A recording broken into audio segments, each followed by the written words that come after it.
tema do Saber Direito é a circulação internacional de pessoas. Quem apresenta as aulas é o mestre em Direito Internacional, Rui Badaró. Ele fala sobre os movimentos migratórios, passaporte, visto, turismo e muito mais. Você vê agora no Saber Direito. Olá! Na aula de hoje, trabalharemos os documentos de viagem, passaportes e vistos. Qual a importância deste documento para o exercício da liberdade de circulação de pessoas? Qual a importância da obtenção dos vistos para o exercício da liberdade de circulação de pessoas? Para além destas duas perguntas, é imprescindível observar que nos dias de hoje, na atualidade,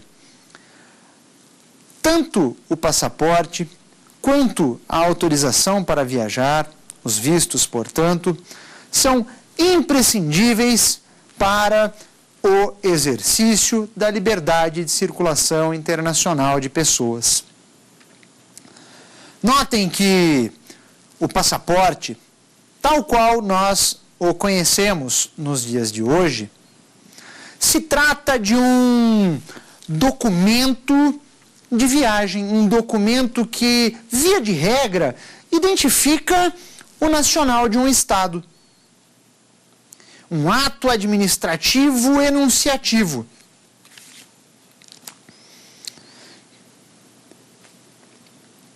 Mas, ao identificar o nacional, não o faz de forma conclusiva, porque alguns estados também concedem esse documento, o passaporte, para estrangeiros. O Brasil é um deles. Oportunamente, verificaremos o decreto 5978 de dezembro de 2006, que versa sobre o assunto. Historicamente, passaporte e vistos não são algo novo. Seus respectivos embriões e sua origem remontam à época dos romanos. Aliás, com a devida liberdade poética, gosto de me lembrar de mais um filme. A última versão do filme do Rei Arthur, aquela em que o Rei Arthur é interpretado pelo ator Clive Owen, e em tese seria o Artorius Castus. Pois bem, no começo do filme, e eu, com a devida vênia e liberdade poética, não estou preocupado com as minúcias da história, ou se efetivamente o que é evidenciado no filme ocorreu, mas conta o filme que cavaleiros sármatas da região da Europa Oriental haviam se embrenhado, se encontrado com os romanos, e em algum momento, em algumas batalhas, eles acabaram por prestar serviços para o Império Romano. E os sármatas foram deslocados de seu território na Europa Oriental para a ilha da Inglaterra. E lá, inclusive, acompanharam a construção das muralhas de Adriano e passaram a zelar por ela.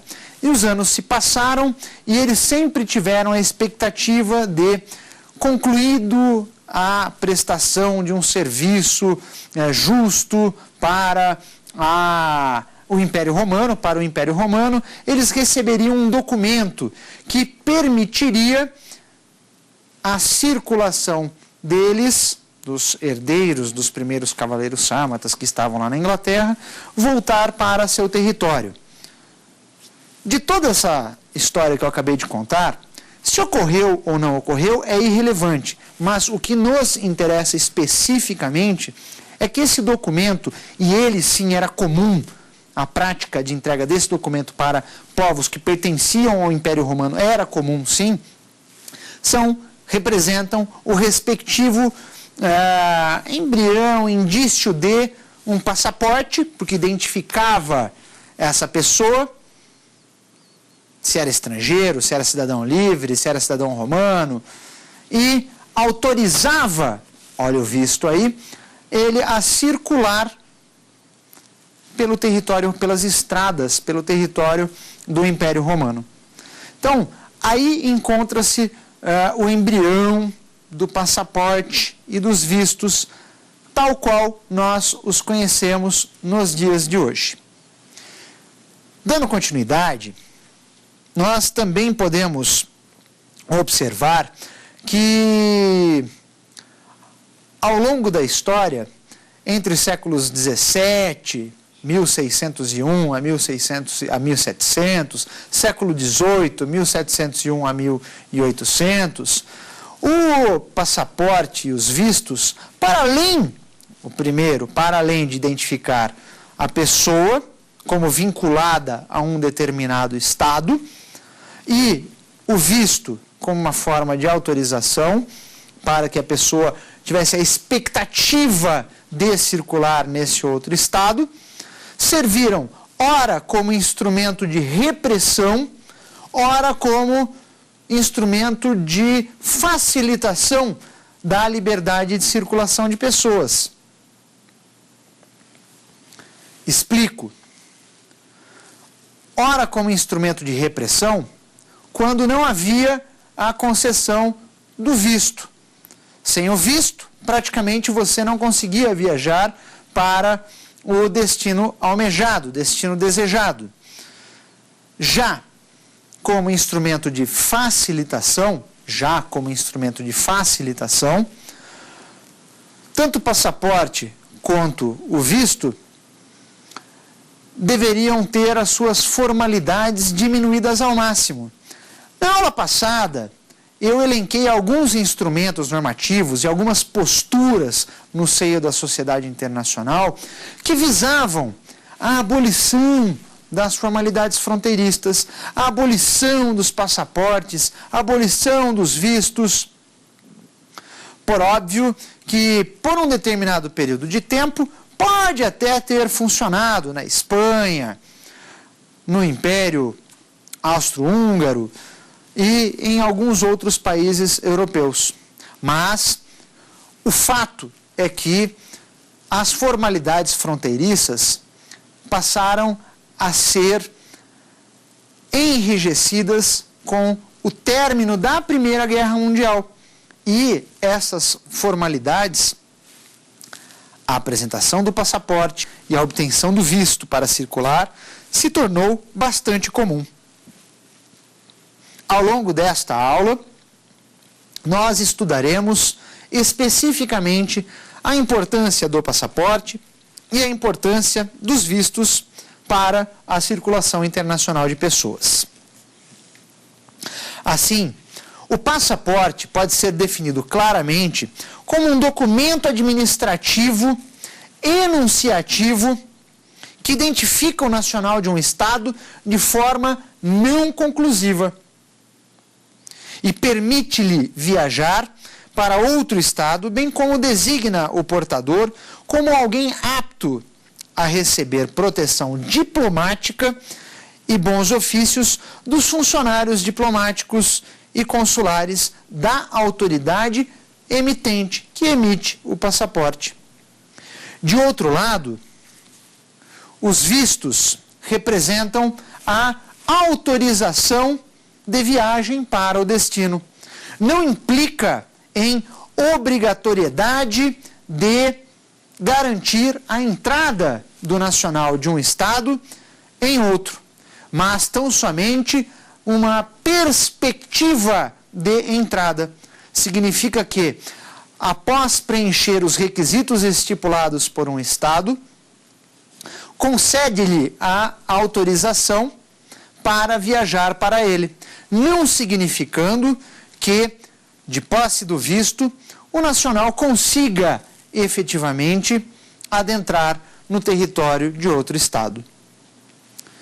Notem que, na prática, diversas são as situações em que, ainda que preenchidos os requisitos necessários, tanto para a obtenção do passaporte, quanto para a obtenção de visto para um determinado destino, é possível afirmar que a pessoa conseguirá lograr êxito em sua viagem. É nessa perspectiva que é possível lembrar alguns exemplos, como, dentre eles, pessoa quer viajar para a China, brasileiro quer viajar para a China, não tem passaporte. Primeiro passo, ele deve conseguir o passaporte. O passaporte é garantido a todo brasileiro? Em tese, sim. Existem fatores limitadores à obtenção do passaporte? Sim, existem vários fatores limitadores à obtenção dos passaportes. Não são fatores conclusivos que se encerram e que definem objetivamente a impossibilidade da emissão do passaporte, mas estabelecem, sim, algumas limitações à sua obtenção. Vejamos quais são essas limitações para a obtenção dos passaportes. Se houver uma ação penal pendente contra o interessado e esta ação penal seja de grande atenção para com o Estado, de modo que com o passaporte em mãos, essa pessoa possa se evadir do território nacional e para cá não retornar. Esta é uma condição que pode ser impeditiva para a obtenção do passaporte. Para além, se o requerente violou qualquer da regulamentação para a obtenção do passaporte. Pode parecer besteira, mas você encontra no sítio eletrônico da Polícia Federal, quais são os requisitos necessários para a obtenção do documento de viagem. Se você não preenche os requisitos objetivos mínimos, sequer você conseguirá progredir com o seu pedido para a emissão de seu documento de viagem, de seu passaporte. O simples fato de não levar um dos documentos necessários para a obtenção já restringe a possibilidade de sua obtenção. Aliás, tem um exemplo bastante próximo. O casal, comemorando seus 10 anos de casados, resolvem viajar para o exterior. E nesta viagem, eles aproveitariam para comemorar o período em que estiveram juntos, que estão juntos. O fato é que nem ele nem ela possuem o documento de viagem e passaporte. E pior, o destino que escolheram é um destino que exige uma autorização para lá viajar, portanto, exige um visto. Eis que eles passam os olhos rapidamente sobre o sítio eletrônico da Polícia Federal, órgão responsável no Brasil pela emissão dos passaportes, e esquecem de observar que, no caso de alteração do nome de um dos cônjuges, é necessário levar também a certidão de casamento. Mas, como a viagem deles estava muito próxima e deixaram tudo para a última hora, chegaram faltando 2 semanas para a viagem, e agendaram um horário e levaram a documentação para a Polícia Federal, onde ele preencheu os requisitos e ela, que havia alterado seu nome e não se deu conta junto com ele, ambos não se deram conta,